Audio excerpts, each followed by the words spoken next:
yang kamu ucapkan harus sesuai firman Tuhan. Harus sesuai firman Tuhan. Harus sesuai firman Tuhan.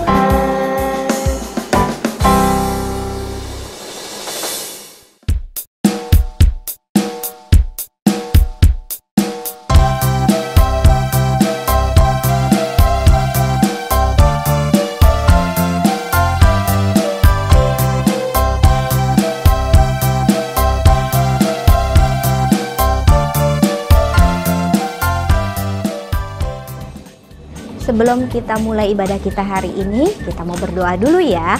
Tuhan, terima kasih buat hari ini kami boleh bangun dengan kesehatan dan kekuatan daripada Tuhan Yesus. Terima kasih buat tuntunan-Mu sampai hari ini Tuhan. Siapkan hati kami Tuhan, kami mau ibadah hari ini Tuhan. Biar kami boleh mengerti apa yang mau Tuhan sampaikan sepanjang ibadah kami hari ini Tuhan. Kami buka hati kami, Kamu buka mata kami mau buka telinga kami mau terima berkat yang luar biasa sepanjang hari ini Tuhan. Terima kasih Bapak, in the name of Jesus we pray, amin. Hai, shalom adik-adik, welcome to my mini garden. Karena tema kita hari ini adalah berkebun, maka kakak mengundang kalian untuk ke kebun kakak. Nah, hari ini kakak akan membagikan tips-tips kalian bagaimana merawat tanaman-tanaman yang indah ini adik-adik. Yang pertama, tanaman yang indah ini harus disiram setiap hari. 1 kali sehari saja sudah cukup ya adik-adik. Juga jangan terlalu banyak airnya adik-adik. Kalian cukup menyiramnya di pagi hari ataupun sore hari. Dan jangan lupa jangan menyiramnya di saat terik matahari ya, karena tanaman itu akan mati adik-adik. Nah, setiap 2 minggu sekali kalian juga harus memberikan tanaman-tanaman ini vitamin ya adik-adik. Gunanya supaya tanaman-tanaman yang indah ini tumbuh subur dan berbuah lebat. Nah, tanaman-tanaman indah ini juga kalian harus perlakukan dengan penuh kasih. Supaya apa adik-adik? Supaya tanaman-tanaman indah ini adik-adik akan bertumbuh dan berbuah banyak adik-adik. Dia akan berbanyak daunnya, dia akan berbuah lebat dan cantik adik-adik. Dan kita harus memperlakukan mereka dengan penuh kasih. Jangan lupa setiap tanaman-tanaman ini juga harus dijemur adik-adik. Tapi tidak boleh dijemur terlalu lama adik-adik. Hanya 45 menit sampai 1 jam 1 hari adik-adik. Gunanya biar tanaman ini tumbuh dengan baik adik-adik. Nah, tanaman-tanaman ini juga harus ditempatkan di tempat yang sejuk. Jangan terlalu panas adik-adik, biar klorofil dalam daun ini tidak hilang adik-adik. Oke, sekian tips-tips merawat tanaman dari kakak. Enjoy your service, happy Sunday, God bless you adik-adik.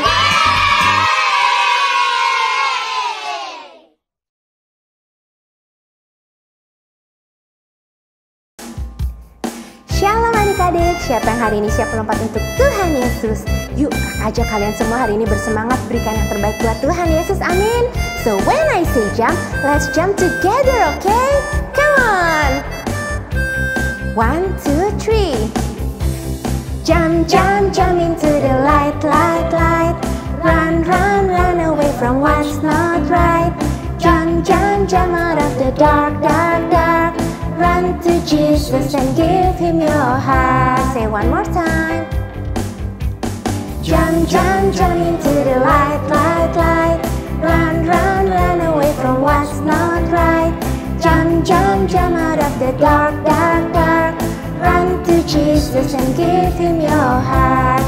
Say He is the light. He is the light. He is the light. He is the light. The light. Now say you are the light. You are the light. You are the light. You are the light. The light. Let's proclaim, I am the light. I am the light. I am the light. I am the light. The light. Let's jump together. Jump, jump, jump into the light, light, light. Run, run, run away from what's not right. Jump, jump, jump out of the dark, dark, dark. Run to Jesus and give Him your heart. One last time. Jump, jump, jump into the light, light, light. Run, run.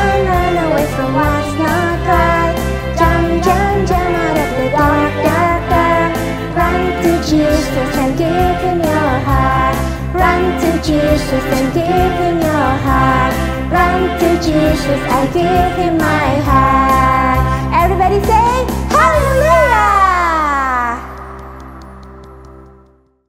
Adik-adik, ingat selalu untuk membaca firman Tuhan, merenungkannya, dan melakukannya. Yuk kita sama-sama menaikkan pujian ini. Semua yang ada di hatimu, semua yang ada di pikiranmu, apa yang kamu ucapkan harus sesuai firman Tuhan. Semua yang ada di hatimu, semua yang ada di pikiranmu, apa yang kamu ucapkan harus sesuai firman Tuhan. Karena kita ciptaannya sesuai rupa dan gambarnya. Terima kasih Tuhan, ku jadi anakmu dan ku hidup dalam anugerah-Mu. Tuhan Yesus sayang kita semua. Mari kita nyanyi pujian ini lagi. Semua yang ada di hatimu, semua yang ada di pikiranmu, apa yang kamu ucapkan harus sesuai firman Tuhan. Semua yang ada di hatimu, semua yang ada di pikiranmu, apa yang kamu ucapkan harus sesuai firman Tuhan. Karena kita ciptaannya sesuai rupa dan gambarnya. Terima kasih Tuhan, ku jadi anakmu dan ku hidup dalam anugerah-Mu. Karena kita ciptaannya sesuai rupa dan gambarnya. Terima kasih Tuhan, ku jadi anakmu dan ku hidup dalam anugerah-Mu. Dan ku hidup dalam anugerah-Mu. Dan ku hidup dalam anugerah-Mu.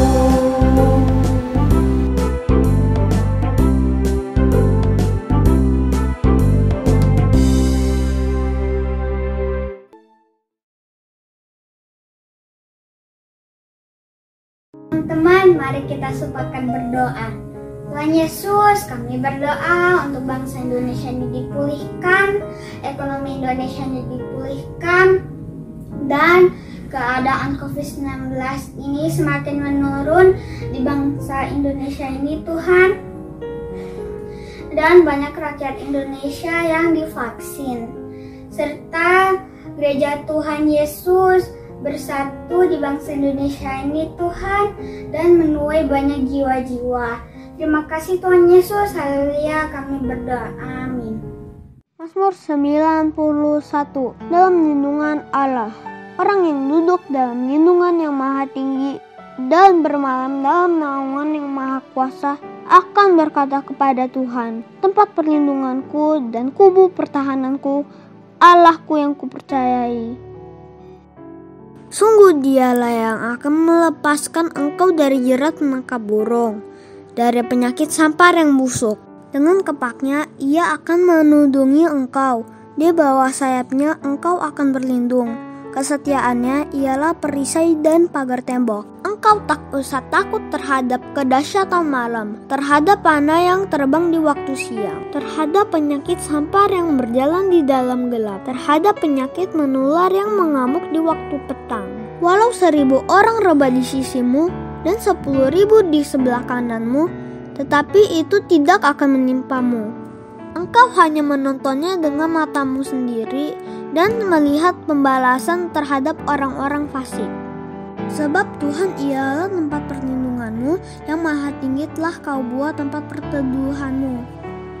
Malapetaka tidak akan menimpa kamu, dan tulah tidak akan mendekat kepada kemahmu. Sebab malaikat-malaikatnya akan diperintahkannya kepadamu untuk menjaga engkau di segala jalanmu. Mereka akan menatang engkau di atas tangannya, supaya kakimu jangan terantuk kepada batu. Singa dan ular tedung akan kau langkahi, engkau akan menginjak anak singa dan ular naga. Sungguh hatinya melekat kepadaku, maka aku akan meluputkannya, aku akan membentenginya, sebab ia mengenal namaku. Bila ia berseru kepadaku, aku akan menjawab, aku akan menyertai dia dalam kesesakan, aku akan meluputkannya dan memuliakannya. Dengan panjang umur akan kukenyangkan dia, dan akan kuperlihatkan kepadanya keselamatan daripadaku.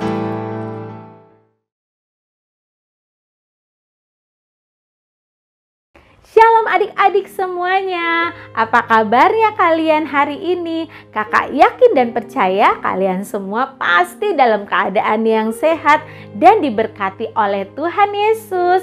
Nah, sekarang semuanya duduk manis, kita mau mendengarkan firman Tuhan. Duduk yang manis ya, kita berdoa dulu.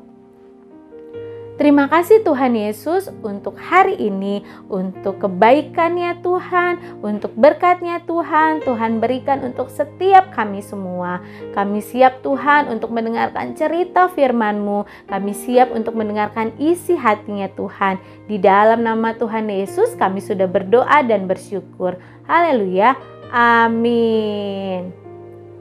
Yes, semuanya pintar-pintar. Nah, sebelum firman Tuhan, kakak mau tanya dulu nih sama adik-adik semuanya. Siapa di sini yang takut melakukan hal yang benar?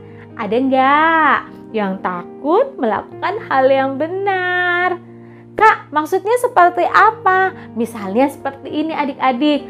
Kalian lihat nih di sana ada teman kalian lagi dijailin sama teman-teman yang lainnya. Nah, kalian kan mau datang, mau bantuin.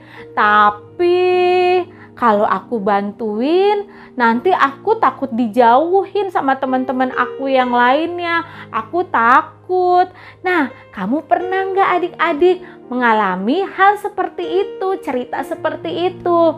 Nah, solusinya adalah kalau kita mengalami hal seperti itu, kita harus minta hikmat-Nya Tuhan, harus berdoa pastinya. Nah, kita harus berdoa minta hikmat-Nya Tuhan untuk tunjukkan apa yang akan kita lakukan sebaiknya. Adik-adik, sama seperti cerita firman Tuhan hari ini. Kita mau mendengarkan cerita tentang seorang ratu yang dia melihat, dia tahu bahwa bangsa dan saudaranya akan dimusnahkan adik-adik. Nah, tapi si ratu ini dia nggak berani untuk datang menghadap si raja langsung untuk memberitahukan tentang hal ini. Karena ratu tahu bahwa orang yang ingin memusnahkan bangsa dan saudaranya adalah orang kepercayaannya raja. Nah, mau tahu ceritanya seperti apa adik-adik? Mau tahu siapa nama ratunya? Duduk yang manis ya, kita dengarkan cerita firman Tuhan ya. Kekaisaran Persia adalah kerajaan yang mulia, penuh dengan kekayaan, kemegahan, dan keagungan. Persia telah menaklukkan dunia. Mereka menyerbu Israel dan membawa banyak umat Tuhan sebagai orang buangan ke Persia. Jadi ada banyak orang Yahudi yang tinggal di sana. Raja Persia adalah Ahasiweros, seorang penguasa yang perkasa. Untuk merayakan kekuasaan dan kerajaannya yang besar, ia menyelenggarakan perjamuan yang berlangsung selama seminggu penuh. Orang-orang makan makanan terbaik, minum anggur paling mahal, dan menikmati semua hiburan yang mereka inginkan. Di tengah pesta, raja meminta istrinya yang cantik yang bernama Wasti untuk datang ke hadapan orang-orang. Dia ingin memamerkan kecantikannya yang luar biasa. Maka para pelayan raja dikirim ke Wasti dan mengatakan kepadanya bahwa dia harus datang kepada raja. Tapi dia menolak perintah raja. Ini tidak pernah terduga, tidak ada yang pernah menolak raja. Ketika raja mendengar hal ini, dia sangat marah. Siapa yang berani menolak raja? Ini akan menjadi contoh bagi semua istri di kerajaan untuk tidak menghormati suami mereka. Dia harus memberi contoh. Oleh karena itu, menurut nasihat para ahli hukumnya, Raja Ahasiweros mencabut mahkotanya, mengusirnya dari kerajaan dan menyatakan bahwa Persia tidak memiliki ratu lagi. Ketika kemarahan raja akhirnya reda, dia mengingat Wasti dan merindukannya. Ketika para penasihatnya melihat kekacauannya, mereka membuat sebuah rencana. Mereka menyuruh raja untuk mengirim orang-orang untuk mengumpulkan semua wanita muda yang cantik di kerajaan dan membawa mereka ke hadapan raja. Dengan cara ini, dia bisa memilih di antara mereka ratu barunya. Raja menyukai rencana ini dan segera berita menyebar ke seluruh kerajaan. Di seluruh kekaisaran, gadis-gadis yang muda dan cantik dibawa pergi. Setelah beberapa hari mereka perawatan kecantikan, mereka dibawa ke hadapan raja. Ada seorang gadis yang bernama Esther. Dia tinggal bersama pamannya Mordekai. Dia memang cantik, tapi dia juga seorang Yahudi. Dari semua gadis muda yang ditemui raja, dia memutuskan bahwa Esther adalah wanita yang paling cantik di seluruh negeri. Dia memilihnya untuk menjadi istrinya. Esther si Yahudi itu sekarang menjadi ratu Persia. Esther bijaksana tentang posisi barunya dan merahasiakan identitasnya sebagai seorang Yahudi karena ada beberapa orang di negeri itu yang membenci orang Yahudi. Salah satu pejabat raja yang paling penting adalah seorang pria yang bernama Haman. Dia adalah orang jahat yang membenci orang Yahudi. Suatu hari Haman datang ke hadapan raja dan dia mempresentasikan rencana yang membuatnya terdengar seperti dia melindungi kerajaan dari musuh potensial. Tetapi dalam kenyataannya itu akan memusnahkan semua orang Yahudi di kekaisaran Persia. Haman tahu bahwa begitu dekret ini ditandatangani oleh raja, itu tidak dapat dibatalkan. Raja percaya Haman dan dekret itu akhirnya ditandatangani. Karena Esther merahasiakan identitas Yahudinya, Haman tidak tahu bahwa dia adalah bagian dari ras yang ingin dia musnahkan. Kemudian Mordekai, paman Esther, mendengar tentang hukum baru yang mengerikan itu. Dia sangat terpukul sekali. Dia dan semua orang Yahudi di seluruh negeri merobek pakaian mereka, menaruh abu di atas kepala mereka, dan pergi berkabung. Tetapi Tuhan mengetahui semua hal ini, dan dia membantu Mordekai membuat sebuah rencana. Meskipun hukum tidak dapat diubah, fakta sederhana bahwa ratu kekaisaran adalah seorang Yahudi entah bagaimana bisa menyelamatkan mereka, karena raja tidak akan pernah membiarkan istrinya terbunuh. Mordekai kemudian memohon kepada Esther untuk memberitahukan identitasnya kepada raja. Tetapi Esther takut karena tidak ada yang diizinkan menghadap raja tanpa undangan atau mereka pasti akan dihukum mati. Esther meminta Mordekai untuk memerintahkan semua orang Yahudi untuk berdoa dan berpuasa atas namanya. Mengetahui hal ini dapat merenggut nyawanya, dia melanjutkan untuk mengenakan pakaian kerajaan terbaiknya dan pergi serta berdiri di pelataran dalam istana raja. Ketika raja melihat Esther, dia mendapat kasih sayang di matanya dan dia mengulurkan tongkat kerajaan kepadanya. Ini adalah tanda bahwa raja mengizinkan Esther untuk mendekati tahtanya. "Ada apa, Ratu Esther? Apa permintaan Anda?" "Aku akan memberimu apa saja, bahkan setengah kerajaanku," kata raja. Permintaan Esther sangat sederhana. Dia ingin makan bersama Haman, musuh orang Yahudi, dan raja. Dia akan mencari cara untuk memberitahu raja tentang rencana jahat Haman. 2 kali Esther mengadakan perjamuan untuk raja dan Haman. Akhirnya pada malam kedua, dia mengungkapkan identitas Yahudinya kepada raja. Dia menjelaskan kepadanya konsekuensi dari dekret mengerikan yang akan memusnahkan dia dan rakyatnya. Ketika raja mendengar ini, dia sangat marah. Dia menyerbu ke taman istana. Ketika dia kembali, dia menemukan Haman jatuh di sofa tempat Ratu Ester duduk, dan dalam kemarahannya mengira Haman sedang menyerang ratu. Segera pengawal raja menangkap Haman dan membawanya pergi. Kemudian salah satu pelayan teringat akan tiang gantungan yang dibangun Haman untuk menggantung Mordekai. Dia memberitahu raja tentang hal ini, dan raja memerintahkan agar Haman sendiri dieksekusi di tiang gantungan itu. Mereka menyeret Haman dan menggantungnya hari itu juga di tiang gantungan yang dia buat untuk Mordekai. Meskipun orang jahat ini sudah mati, rencana jahatnya masih saja berjalan. Tidak ada yang bisa dilakukan raja untuk menghentikannya. Sekali lagi, Ratu Ester mempertaruhkan nyawanya dan pergi ke hadapan raja tanpa diundang. Dia menangis dan memohon kepada raja karena dekret itu masih akan menghancurkan rakyatnya.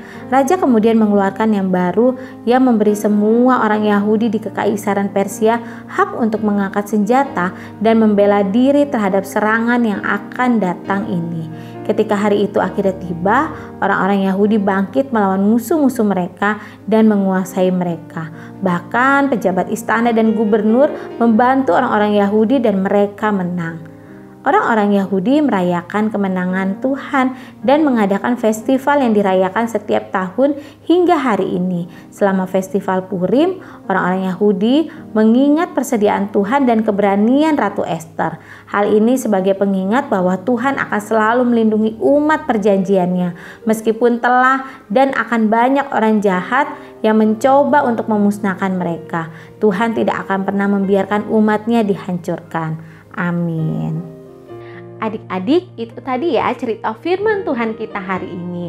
Jadi adik-adik seperti Ratu Ester yang berdoa untuk bangsa dan saudaranya, kita belajar juga yuk berdoa untuk bangsa Indonesia adik-adik. Kita ditempatkan di Indonesia untuk suatu tujuan tertentu, yaitu menjadi berkat buat bangsa kita. Jadi kakak ajak semuanya ya, jangan jemu-jemu, berdoa dan bersyafaat untuk Indonesia. Kita percaya pasti ada keselamatan untuk bangsa kita. Sekarang kakak mau ajak kalian nih untuk melihat dan mendengarkan teman kita yang mau berdoa untuk bangsa kita. Sama-sama kita berdoa ya. Bagi bangsa ini kami berdiri dan membawa doa kami kepadamu.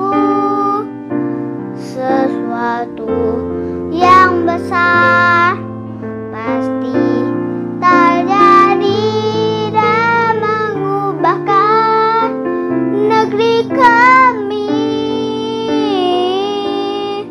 Hanya nama-Mu Tuhan ditinggikan atas Indonesia. Tuhan Yesus, kami mau berdoa untuk bangsa Indonesia. Indonesia pasti dipulihkan dan disembuhkan, dan juga ada di hati-Mu Tuhan Yesus. Di dalam nama Tuhan Yesus, haleluya, amin. Nah adik-adik, kakak punya ayat firman Tuhan hari ini ya. Ada di 2 Tawarik 7 ayat 14. Kita sama-sama baca ya. Dan umatku yang atasnya namaku disebut merendahkan diri, berdoa dan mencari wajahku, lalu berbalik dari jalan-jalannya yang jahat, maka aku akan mendengar dari surga dan mengampuni dosa mereka serta memulihkan negeri mereka. Semua sama-sama bilang amin. Adik-adik, kita sudah mau selesai ya firman Tuhannya. Semuanya kakak ajak tutup matanya, lipat tangan, kita berdoa. Tuhan Yesus yang baik, terima kasih untuk hari ini kami bisa mendengarkan firman-Mu. Kami mau belajar dari Ratu Ester yang terus berdoa untuk bangsanya. Kami juga mau belajar berdoa untuk bangsa Indonesia. Kami percaya Indonesia pasti diselamatkan, Indonesia pasti dipulihkan. Di dalam nama Tuhan Yesus, haleluya, amin. Semuanya angkat tangannya yuk, tinggi-tinggi dua-duanya. Kakak mau berdoa untuk kalian semua. Biarlah berkat yang daripada Bapa, kasih yang sempurna daripada Tuhan Yesus Kristus, persekutuan yang manis daripada Roh Kudus akan menyertai adik-adik semua kemanapun adik-adik melangkah. Adik-adik akan terus menjadi naik tidak turun, adik-adik akan terus menjadi kepala dan bukan ekor. Di dalam nama Tuhan Yesus kami sudah berdoa, haleluya, amin. Terima kasih adik-adik, sampai ketemu lagi. Tuhan Yesus memberkati. Selamat hari Minggu.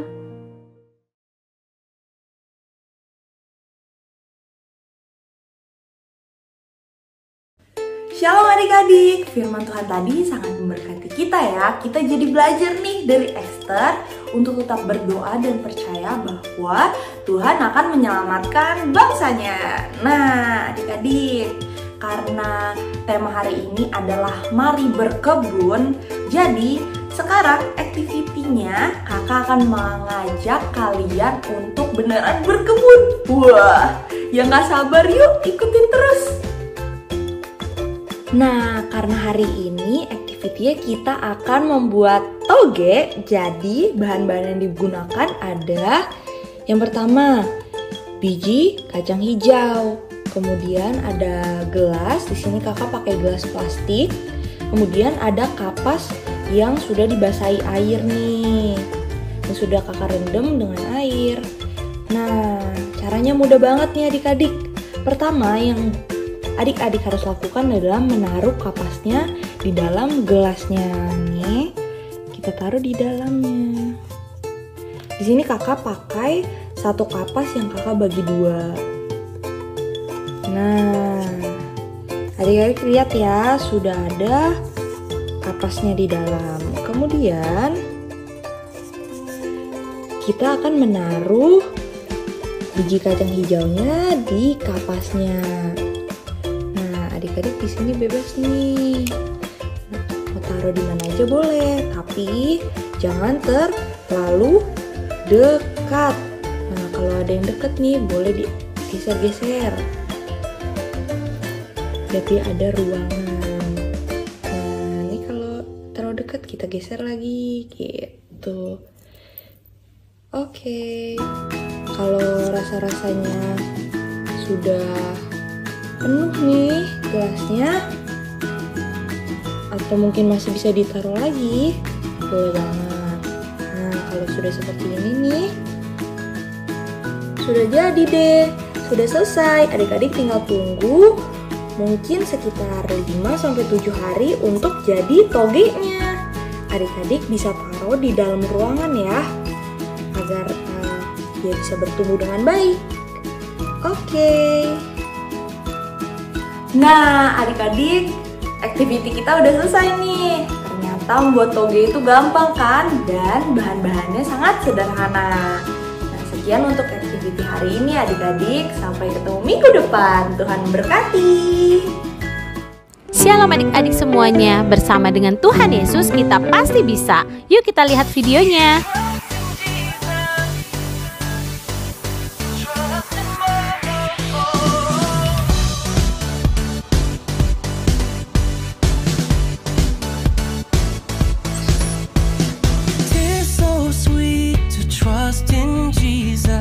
Just to take him at his word, just to rest upon his promise, and to know thus says the Lord. Jesus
Jesus, simply taking life and rest and joy and peace.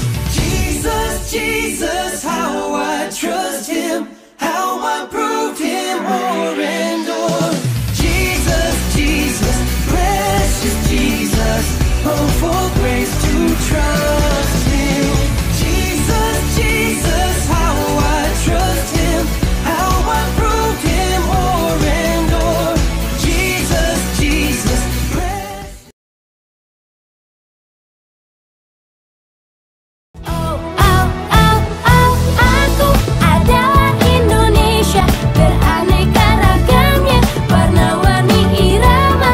Oh, indahnya aku adalah Indonesia, rukunlah selamanya, berdampingan bersama kita Indonesia. Batik merupakan satu karya Indonesia yang sangat mendunia. Oleh karena keunikannya, batik sudah dikenal sampai ke mancanegara. Wow, luar biasa ya adik-adik ya. Ingin belajar lebih banyak lagi mengenai batik? Yuk sama-sama kita ikuti Kids Zoom dan ibadah online pada hari Minggu 3 Oktober 2021 dengan tema I Love Batik. So, see you! Selalu